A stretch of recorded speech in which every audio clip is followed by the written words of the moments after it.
மகாலட்சுமி அஷ்டகம். ஸ்ரீ தேவேந்திரன் மகாலட்சுமி குறித்து பிரார்த்தனை செய்யும் சோஸ்திரம்தான் இந்த மகாலட்சுமி அஷ்டகம். சர்வ துக்க நிவாரணம், சர்வ கஷ்டங்கள் நீங்கி மன நிம்மதியும் செல்வத்தையும் ஆனந்தத்தையும் கொடுக்கவல்ல இந்த மகாலட்சுமி அஷ்டகத்தை அனுதினமும் நித்திய பாராயணம் செய்யும் பட்சத்திலே நமக்கு பலவிதமான லாபங்களையும் சௌபாகியங்களையும் கொடுத்தருள்வாள், பெற்றுத் தருவாள் ஸ்ரீ மகாலட்சுமி என்பது நிச்சயம். இந்திரவுவாச்ச நமஸ்தேஸ்து மகாமாயே ஸ்ரீபீடே சுரபூஜிதே शङ्खचक्रगदाहस्ते महालक्ष्मी नमोऽस्तुते।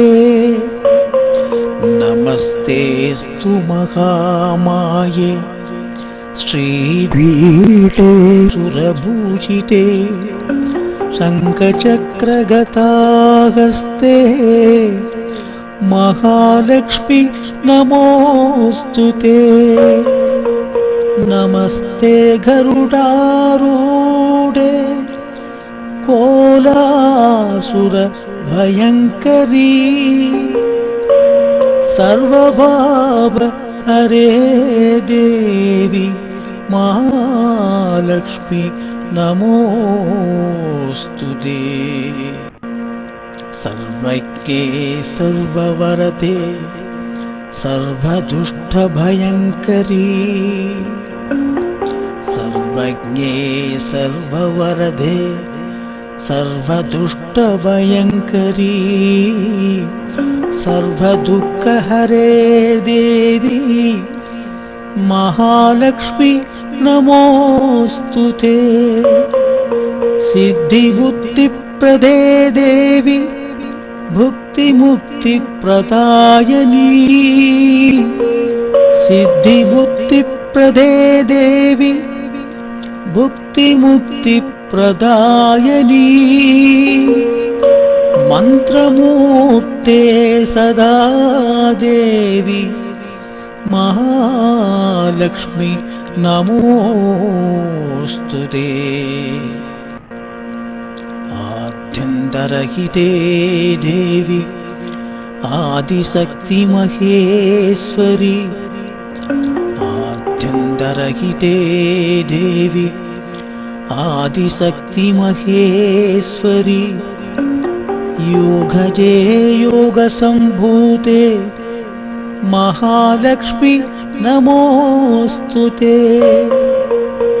स्थूल सूक्ष्म महारौद्रे महाशक्ति महोदरे स्थूल सूक्ष्म महारौद्रे महाशक्ति महोदरे महापापहरे देवी महालक्ष्मी नमोस्तुते। पद्मासनस्थिते देवी परब्रह्मस्वरूपिणी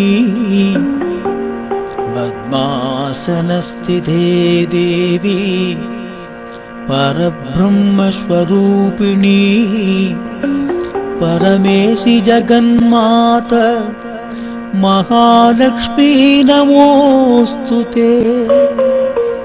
श्वेतांबरधरे देवी नानालंकारभूषिते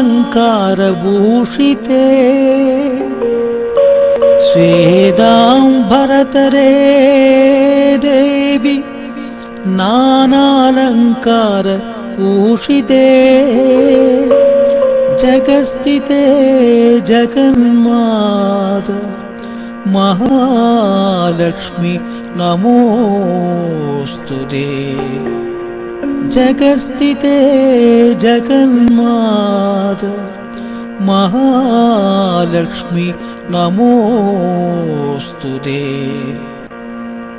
महालक्ष्मी अष्टकं स्तोत्रम् यः पठेत् भक्तिमान् नरः महालक्ष्मी अष्टकं स्तोत्रम् यः पठेत् भक्तिमान् नरः सर्वसिद्धिमवाप्नोति राज्यं प्राप्नोति सर्वथा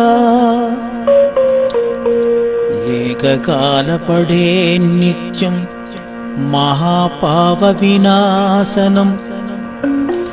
एककालपठे नित्यं महापापविनाशनम्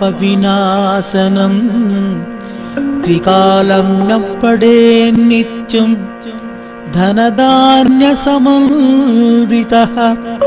द्विकालं न पठे नित्यं धनधान्यसमन्वितः त्रिकालं न पठे नित्यं महाशत्रुविनाशनम्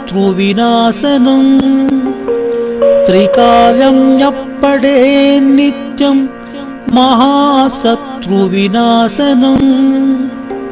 महालक्ष्मी भवेत् नित्यं प्रसन्ना वरदा सुपा महालक्ष्मी भवेत् नित्यं प्रसन्ना वरदा सुपा महालक्ष्मी भवेत् नित्यं प्रसन्ना वरदा सुपा। श्री महालक्ष्मी अष्टकं सम्पूर्णम्।